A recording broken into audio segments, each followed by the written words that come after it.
Welcome to the assembly video for the Decorum Co. Elna TV Stand.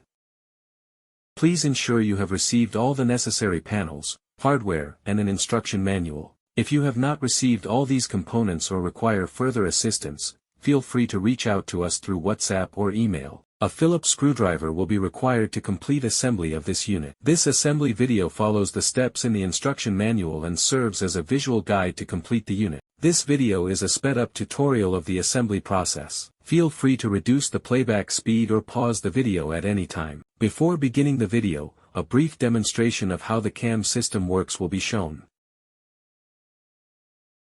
A Phillips screwdriver is required. The hardware components used are a cam pin and a wooden dowel. The installation of the cam is shown. Please ensure the arrow on the cam face the closest edge on the panel with the corresponding hole.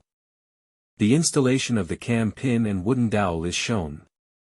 Insert the cam pin in the smaller hole using the screwdriver and the dowel in the medium-sized hole.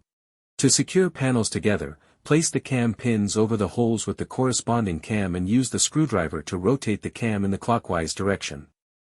To remove the panels, rotate the cam in the opposite direction. Please follow this visual demonstration of the assembly process. You may reduce the playback speed or pause the video as needed. Follow along with your assembly manual for a better understanding of the panels and hardware being used, or to clarify any confusion. For any queries, feel free to reach out to us directly on WhatsApp or email. You may scan the QR code at the beginning of the video to reach our WhatsApp line directly.